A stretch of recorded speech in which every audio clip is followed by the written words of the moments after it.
The scar appeared overnight. Thin, surgical, hidden beneath her daughter's pajamas. Sienna had bathed Kiera 1,000 times before, but tonight her fingers stopped moving because that mark wasn't supposed to exist. And in the silence of that bathroom, she understood someone had opened her daughter's body while she was working night shifts, trusting the wrong person to keep her safe.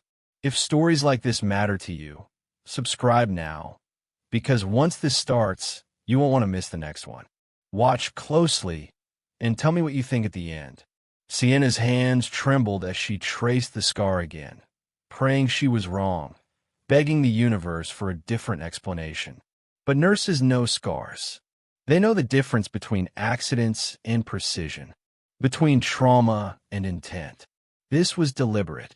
Kiera didn't speak. Her autism meant words came slowly, painfully, or not at all. She couldn't tell her mother what happened. She couldn't scream for help. She couldn't even understand that something had been stolen from inside her own body. Sienna pulled her daughter close, feeling the weight of every shift she'd worked, every extra hour she'd sacrificed, every time she trusted someone else to protect what mattered most.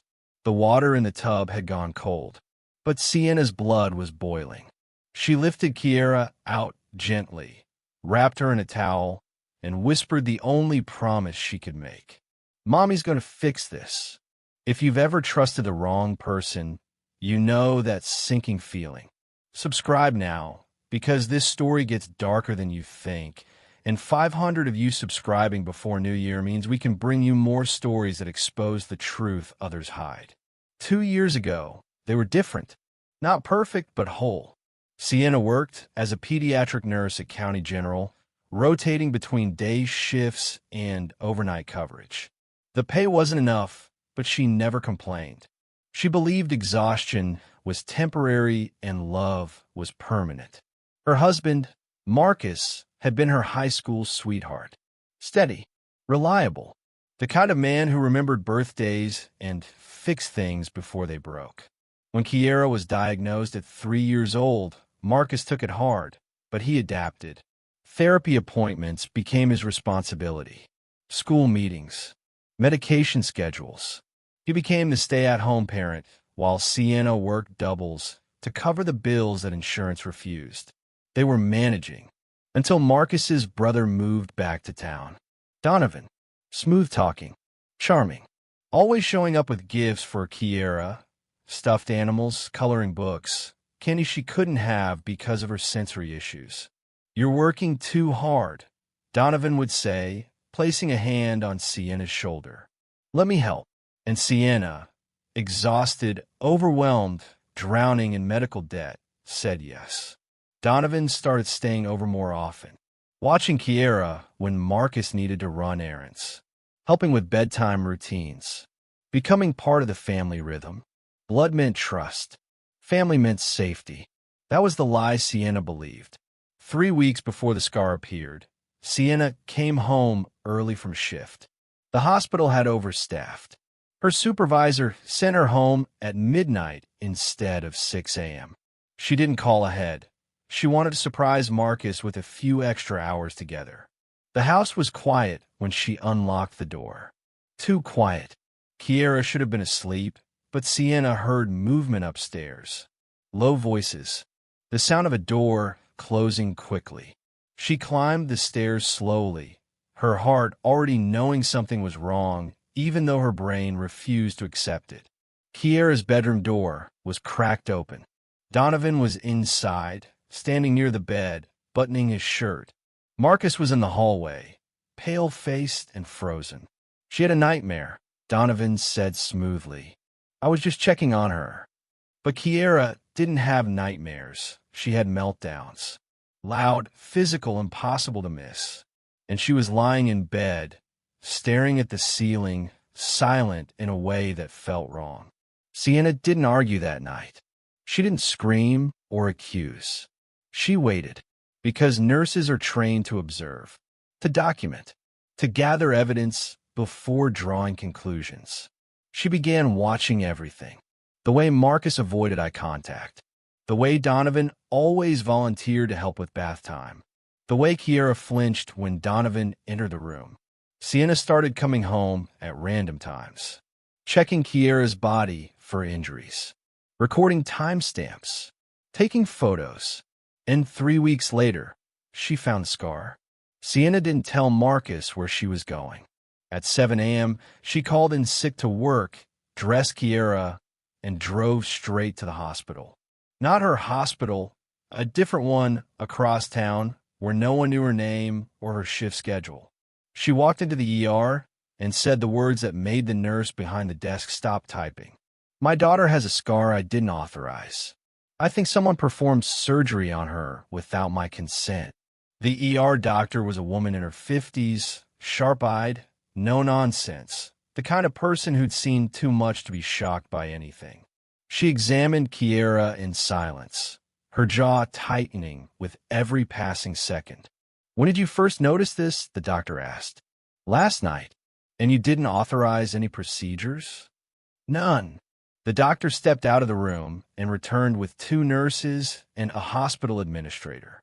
They took photos, documented measurements, drew blood, and then the doctor said the words that shattered Sienna's world. "Mrs. Chun, I need to tell you something, and I need you to stay calm. Based on the scarring and the location, it appears your daughter has had a hysterectomy." Sienna's vision blurred. Her ears rang. Her body forgot how to breathe. "That's not possible," she whispered. "She's 12 years old." "I know," the doctor said quietly. "That's why we're calling the police." 2 detectives arrived within the hour. Detective Laura Briggs and Detective Marcus Okafor, a team that specialized in crimes against vulnerable populations. They didn't waste time with pleasantries. "Mrs. Chun, I need you to walk me through everyone who's had access to your daughter in the past 6 months," Briggs said, pulling out a notepad. Sienna's voice shook as she listed names. Marcus, her husband. Donovan, Marcus's brother. Her own mother, who visited twice a month. Kiera's therapist, Dr. Patel. The school aide who worked with Kiera 3 days a week. "Anyone else?" Okafor asked. "No," Sienna whispered. "Just us." Briggs and Okafor exchanged a look, the kind of look that meant they'd already started building a theory. "We're going to need to speak with your husband," Briggs said. "Is he home right now?" Sienna nodded. "Don't call him," Okafor said gently. "We'll go to the house ourselves." They left Sienna and Kiera in the examination room, alone with the fluorescent lights and the antiseptic smell and the unbearable weight of not knowing who had done this. Kiera reached for her mother's hand. She didn't speak. She never did in moments like this. But her grip was tight, and Sienna held on like her life depended on it. Detectives Briggs and Okafor pulled up to the Chun residence at 10:47 a.m. Marcus was in the front yard, trimming hedges, moving too carefully like a man trying to look normal. "Marcus Chun," Briggs called out. He looked up, squinting against the sun. "Yeah, we need to talk to you about your daughter." The hedge trimmer slipped from his hands. "Is she okay? Where's Sienna?" "She's safe," Okafor said. "But we need you to come down to the station." "Why? What's going on?" "We can discuss that at the station. You're not under arrest. We just need to ask some questions." Marcus's face went white. "I want to call my lawyer." "That's your right," Briggs said evenly. "But the sooner we talk, the sooner we can figure out what happened to Kiera." Marcus didn't move. His eyes darted toward the house, then back to the detectives. "Is Donovan inside?" Okafor asked casually. Marcus flinched. That was all Briggs needed. "Mr. Chun, I'm going to ask you directly. Did you authorize any medical procedures for your daughter in the past 3 months?" Silence. "Mr. Chun, I didn't." His voice cracked. "I didn't know it would be like this. What happens next will destroy this family forever. If you're not subscribed, do it now, because the truth is worse than anything you're imagining, and we're only 100 subscribers away from our goal. Help us get there before the year ends." Marcus broke in the interrogation room, not because the detectives pressured him, but because guilt is a weight that eventually crushes everyone. He sat across from Briggs and Okafor, his hands shaking, his eyes red-rimmed, and he said the words that would haunt Sienna forever. Donovan said it was the only way. Briggs leaned forward. The only way to do what? To fix everything. The debt. The bills. Kiera's therapy costs. He said he knew people who would pay for procedures. Medical research. He said it was safe. Legal. That Kiera wouldn't even remember. Okafor's jaw clenched. And you believed him? I didn't have a choice. Marcus's voice rose. We were drowning. Sienna was working herself to death. I couldn't watch her suffer anymore. So you let someone mutilate your daughter. It wasn't supposed to be like that. Marcus slammed his fist on the table. Donovan said it was a minor procedure. Outpatient. That she'd heal in a week, and we'd never have to worry about money again. How much did he pay you? Briggs asked coldly. Marcus's face crumpled. $50,000. And where is that money now? I don't know. Donovan handled everything. He said he'd deposit it in an offshore account to avoid taxes. He said he'd transfer it once things settled down. Okafor stood up. Mr. Chun, I need you to understand something. Your daughter didn't have a minor procedure. She had a complete hysterectomy. Her reproductive organs were removed and sold. She will never be able to have children. Marcus's face went gray. He doubled over and vomited into the trash beside the table. And in that moment, Briggs knew Marcus hadn't planned this, but he'd allowed it, and that made him just as guilty. The truth was out, but the real horror was just beginning. Because Donovan wasn't just Marcus's brother. He was a predator who'd been hunting for years. And Kiera wasn't his first victim. Marcus confessed. $50,000. That was the price he'd accepted for his daughter's womb. But the money never came. And Donovan, the brother he'd trusted, the uncle who'd played with Kiera, the family member who'd promised to save them, had disappeared. Detective Briggs pulled the interrogation room door shut behind her and made a call that would crack this case wide open. Run a full background on Donovan Chun. Everything. Prior addresses, known associates, financial records, medical history. I want to know everywhere he's been in the past 10 years. What she found made her blood run cold. At 2:17 p.m., Briggs's computer screen filled with results. Donovan Chun had been busy. 2019, Las Vegas, Nevada. Arrested for operating an unlicensed medical transport business. Charges dropped due to lack of evidence. 2020, Phoenix, Arizona. Named in a civil lawsuit by a family claiming their disabled son had unauthorized medical procedures. Case settled out of court. Record sealed. 2021, San Diego, California. Investigated for insurance fraud involving vulnerable adults. No charges filed. 2022, Portland, Oregon. Reported by a group home for attempting to recruit families with special needs children for experimental therapy trials. Restraining order issued, later expired. Every city, every state, every case sealed, settled, or dismissed. He'd been moving for years, targeting families in crisis, offering solutions that sounded too good to be true. Because they were. Briggs picked up her phone and called Okafor. We need to find every family he contacted. This isn't his first time, and Kiera isn't his only victim. Back at the hospital, Sienna sat beside Kiera's bed, staring at the wall.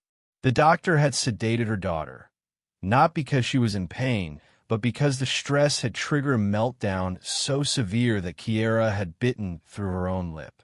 Sienna's phone buzzed. A text from Detective Briggs. We need to talk. Come to the station when you can. Bring any documents Donovan gave you. Documents. Sienna's stomach dropped. She'd thrown away most of Donovan's paperwork. Brochures about alternative therapy programs, pamphlets about cutting-edge medical trials, consent forms she'd never actually read because she'd been too exhausted to question him. But she remembered something. 6 months ago, Donovan had asked her to sign a medical release form. Just routine, he'd said, in case Kiera has an emergency while Marcus and I are watching her. This way the hospital can treat her without delays. Sienna had signed it without reading the fine print. She trusted him. She pulled out her phone and opened her email, searching for anything from Donovan. And there it was, buried in a folder labeled Medical Records. A forwarded document titled, Consent for Tissue Donation Research, Pediatric Study. Her hand shook as she opened it. The language was dense, medical, filled with phrases like voluntary participation and minimal risk procedures. But buried in paragraph 7, clause 3, she found it. Participant consents to surgical extraction of reproductive tissue for use in fertility preservation research. Compensation provided upon successful completion. Sienna had signed this. Her own signature, scrawled quickly while rushing between shifts, had authorized the destruction of her daughter's body. She ran to the bathroom and threw up. If you think you'd never fall for this, think again. These predators are professionals. Subscribe and share this story, because 222 of you are already here, and we need more people by New Year to keep exposing the monsters who hide in plain sight. Detective Okafor was a financial crimes specialist before transferring to SVU. He knew how to follow money, even money that didn't want to be found. Donovan had used Marcus's desperation as cover, but he'd made one critical mistake. He'd gotten greedy. Okafor pulled Marcus's bank statements and found a single deposit, $5,000, dated 3 weeks after Kiera's procedure. Not $50,000. 5. A good faith payment, Donovan had called it. The rest is coming soon. But the rest never came. Okafor traced the $5,000 back to a shell company registered in Delaware, BioCare Solutions, LLC. On paper, BioCare Solutions was a legitimate medical research firm specializing in fertility preservation. In reality, it was a front. Okafor dug deeper and found 17 other LLCs, all registered to different addresses, all using variations of the same names. Biogenesis Research Group, Advanced Fertility Solutions, Reproductive Health Innovations, Genesis, Tissue Recovery. Every company had the same registered agent, Donovan Chun. And every company had received payments from the same source, a tissue procurement network called Apex Biologics. Apex Biologics was real, licensed, legal. They purchased organs and tissue from hospitals, research facilities, and donation programs. But they had strict regulations: consent, documentation, ethical review boards. Donovan had figured out how to bypass all of it. He'd been forging consent forms, recruiting desperate families, performing procedures through unlicensed surgeons, and selling the organs to legitimate buyers who never asked where the tissue came from. And he'd made millions. Briggs spent the next 48 hours tracking down families who'd crossed paths with Donovan. She found 12. Portland, Oregon, the Castellano family. Their son, Leo, had cerebral palsy. Donovan had promised them a revolutionary stem cell treatment. 3 months later, Leo developed severe internal scarring. The family couldn't afford a lawsuit. San Diego, California, the Nguyen family. Their daughter, Mai, was autistic and nonverbal. Donovan had offered them $30,000 for a minor biopsy procedure. Mai had lost part of her liver. The money never came. Phoenix, Arizona, the Rodriguez family. Twin boys with Down syndrome. Donovan had pitched them on a breakthrough genetic therapy trial. Both boys had bone marrow extracted under anesthesia. The family received $2,000 and medical bills totaling $180,000. Every family had the same story. Financial desperation. A charismatic man offering solutions. Vague medical paperwork. A procedure performed quietly. Money promised, but never fully paid. And children left permanently damaged. Briggs called each family personally. Most of them cried. Some of them screamed. One mother, the Castellano mother from Portland, whispered something that made Briggs close her office door. I thought we were the only ones. I thought it was my fault for trusting him. Thank you for telling me we're not alone. Sienna sat in the police station conference room, staring at the wall of evidence Briggs had assembled. Photos of 12 children, 12 families, 12 lives destroyed, and Kiera's face in the center of it all. Mrs. Chun, I need to ask you something, Briggs said gently. How well did you know Donovan before he moved back to town? Sienna's voice was hollow. Not well. He left when Marcus and I were still dating. Said he wanted to travel, work in healthcare, help people. Did Marcus ever mention why Donovan left? Sienna frowned. No. Why? Briggs slid a file across the table. Donovan didn't leave to travel. He left because he was fired from his job as a surgical technician at County General Hospital, your hospital, for stealing patient records and falsifying consent forms. Sienna's vision tunneled. He tried this 15 years ago, Briggs continued, and the hospital covered it up to avoid a lawsuit. They let him resign quietly, and he's been perfecting his system ever since. So this is my fault, Sienna whispered. If I hadn't let him into our home. No. Briggs's voice was sharp. This is his fault. He spent years studying how to manipulate families in crisis.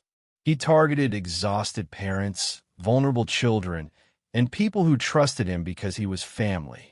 He didn't fail Kiera. He hunted her. But Sienna couldn't hear it. All she could see was Kiera's face, trusting, innocent, incapable of understanding what had been stolen from her. And all she could feel was rage. Justice doesn't always look like we think it should, but it's coming. Subscribe now before December 31st. Be part of the community that demands accountability.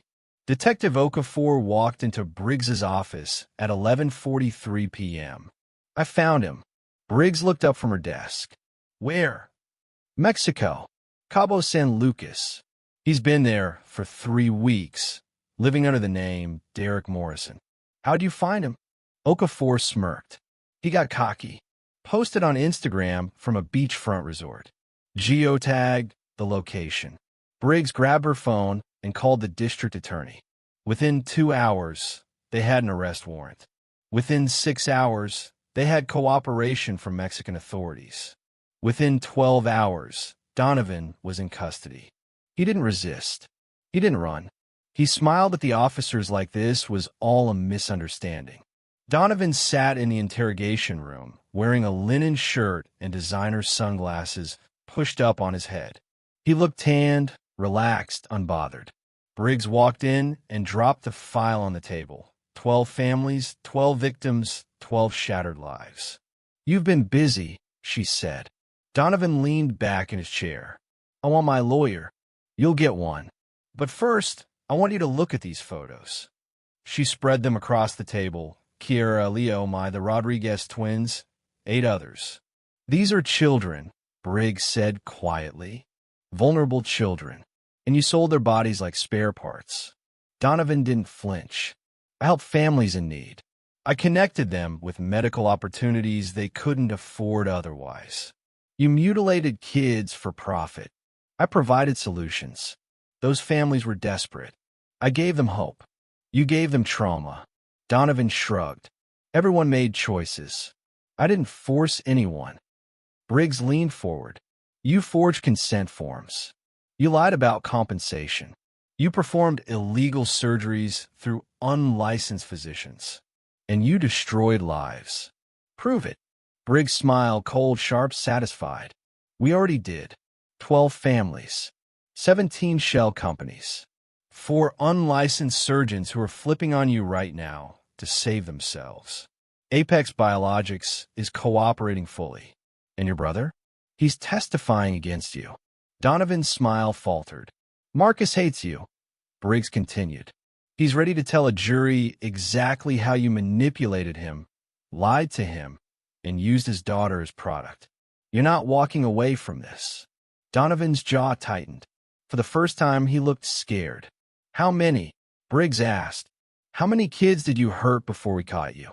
Silence. Donovan. How many? He leaned forward, his voice barely a whisper. Not enough. Donovan was a predator. But he wasn't working alone, and the network he'd built was bigger and darker than anyone imagined. Because somewhere in the shadows, there were buyers still waiting, and children still at risk.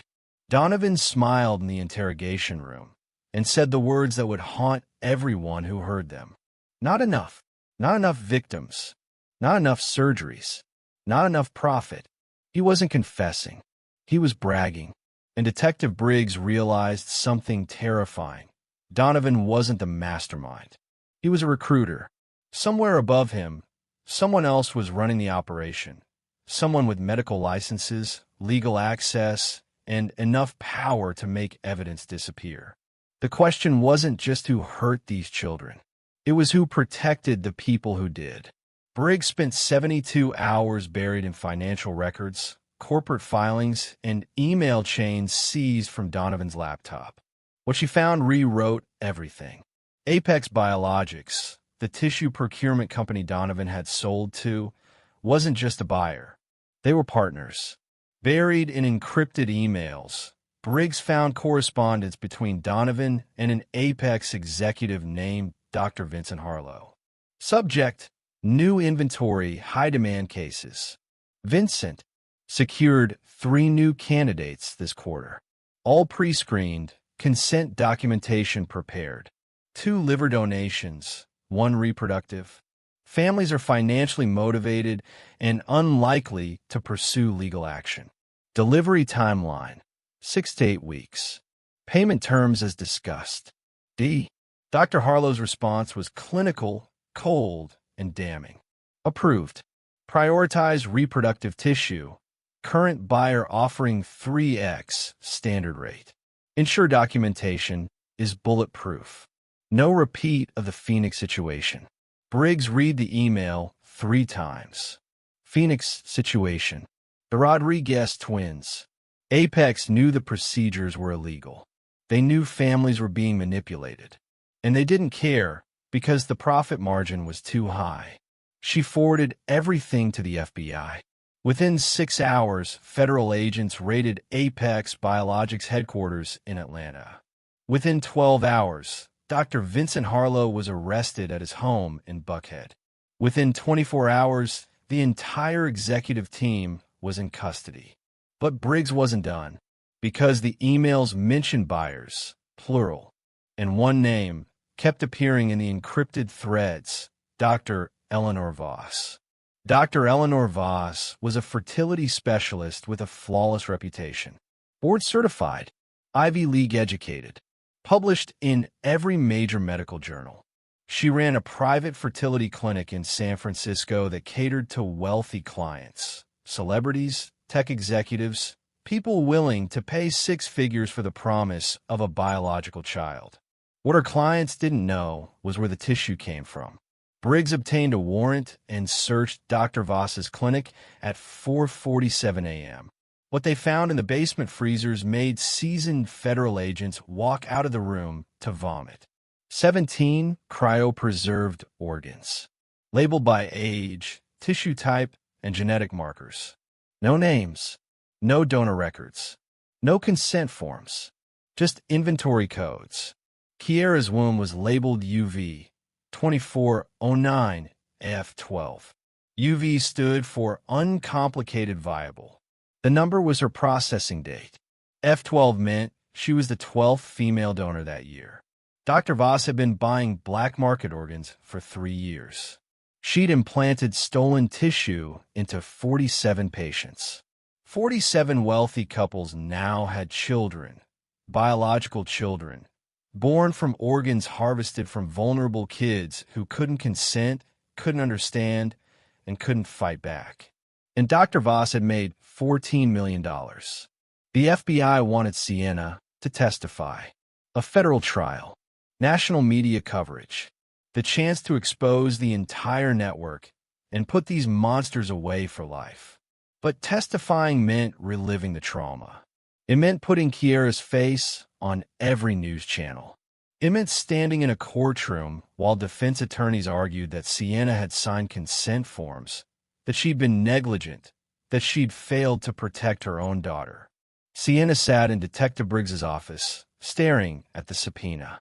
"What happens if I don't testify?" she asked quietly. Briggs didn't sugarcoat it. "They'll still prosecute. But without you, the emotional impact is weaker. Defense attorneys will argue these were legitimate medical transactions. They'll claim the families knew what they were signing. They'll make this about paperwork instead of children. And if I do testify, you put a face on the crime. You make the jury see Kiera as a person, not a case number. You destroy any argument that this was consensual." Sienna looked down at the subpoena, her hands shaking. "I can't put her through this," she whispered. "She doesn't understand what happened. She can't testify, and I can't stand up there and describe what they did to her body while strangers take notes." Briggs nodded slowly. "I understand."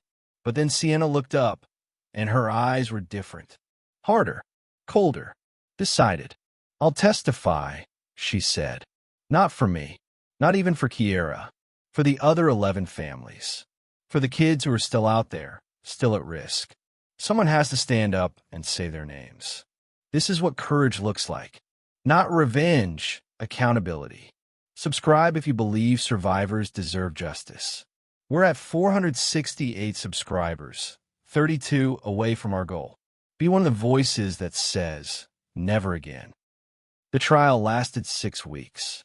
Donovan, Dr. Harlow, Dr. Voss, and 4 unlicensed surgeons faced 127 combined charges. Illegal organ trafficking assault with intent to maim, fraud, conspiracy, exploitation of vulnerable persons.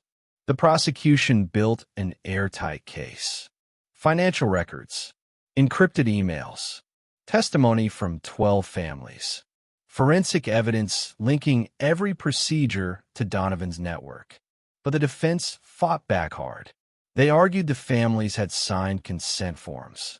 They claimed the procedures were medically necessary. They painted Donovan as a misguided philanthropist trying to help desperate people. And then Sienna took the stand.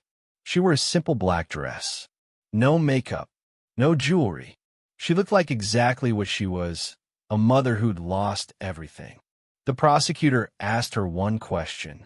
"Mrs. Chun, did you understand what you were signing when you authorized medical procedures for your daughter?" Sienna's voice was steady. "No, I was exhausted, working 70-hour weeks, drowning in debt, desperate for help. Donovan used that. He used my exhaustion, my trust, and my fear, and he turned my daughter into a product." The defense attorney stood up. "Mrs. Chun, isn't it true that you signed multiple consent forms?" "Yes."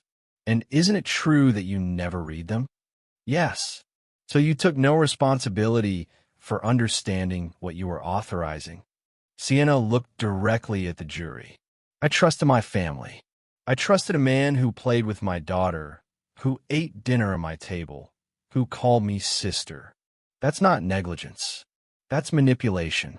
And if you're sitting here blaming me for trusting my husband's brother instead of blaming him for destroying my child, then this system is broken." The courtroom went silent. The defense attorney sat down, and the jury saw exactly what the prosecution needed them to see. A mother who'd been hunted. The jury deliberated for 11 hours. When they returned, every defendant stood. The forewoman read the verdict. In the case of the United States versus Donovan Chun, guilty on all counts. Sienna closed her eyes. In the case of the United States versus Dr. Vincent Harlow, guilty on all counts. Marcus, sitting 3 rows behind Sienna, dropped his head into his hands. In the case of the United States versus Dr. Eleanor Voss, guilty on all counts. One by one, The verdicts came down. Guilty, guilty, guilty. The judge set sentencing for 3 weeks later. But before the courtroom cleared, something happened that no one expected. One of the jurors, a middle-aged woman in the back row, stood up and asked the judge for permission to speak. "Your Honor, I need to say something." The judge frowned. "This is highly irregular." "I know, but I need to say it anyway." The judge nodded. The juror turned to face Sienna. "My son is autistic," she said, her voice shaking. "Nonverbal, high support needs, and I work 2 jobs to pay for his therapy. 3 months ago, someone approached me at his group home, said he could help, said he knew about medical trials that could change everything." Sienna's breath caught. "I almost said yes," the juror continued. "I was so tired, so desperate, and he sounded so convincing. But something felt wrong, so I asked my son's doctor first. She told me to run." Tears streamed down the juror's face. "Mrs. Chun, I need you to know this could have been me. This could have been my son. And the only reason it wasn't is because I got lucky. You didn't fail your daughter. This system failed you. And I'm so sorry." The courtroom erupted. The judge banged his gavel, but no one moved. Sienna stood and walked toward the juror, and they held each other while the entire courtroom watched. 3 weeks later, the judge handed down sentences. Donovan Chun, 45 years in federal prison. No parole. Dr. Vincent Harlow, 30 years. No parole. Dr. Eleanor Voss, 35 years. No parole. The unlicensed surgeons received sentences ranging from 15 to 25 years. But the judge wasn't finished. He ordered full restitution to every victim family, $2.3 million each, paid from seized assets. He mandated that Apex Biologics be permanently dissolved, its assets liquidated, and the funds distributed to children's hospitals specializing in trauma recovery. And then he did something unprecedented. He ordered the creation of a federal task force dedicated to investigating illegal organ procurement networks targeting vulnerable populations. The task force would be named after Kiera Chun. This is how change happens. Not quietly, but loudly, with every voice that refuses to stay silent. Subscribe now. Share this story. We're 18 subscribers away from 500. Let's cross that line together before midnight tonight and prove that truth matters more than comfort. 6 months after the trial, Sienna sat in a coffee shop across from Detective Briggs. They'd stayed in touch, not as investigator and witness, but as 2 people who'd survived something dark together. "How's Kiera?" Briggs asked. Sienna smiled, small but real. "She's healing, physically, mentally. We started art therapy. She's painting now. She can't tell me what happened, but she can show me what she feels. And that's something. And Marcus?" Sienna's smile faded. "He took a plea deal. 5 years. He'll serve 3 with good behavior. We're divorced. He writes to Kiera sometimes. I don't read the letters to her. She can decide what to do with them when she's older." Briggs nodded. "And you? How are you?" Sienna looked out the window, watching people walk past, ordinary people living ordinary lives, unaware of the monsters that hide in plain sight. "I'm angry," she said quietly. "Every single day, I'm angry. But I'm also here. And so is Kiera. And that has to be enough." Briggs reached across the table and squeezed her hand. "It's more than enough. This story isn't just about one family. It's about every family that's been targeted, manipulated, and destroyed by predators who weaponize trust.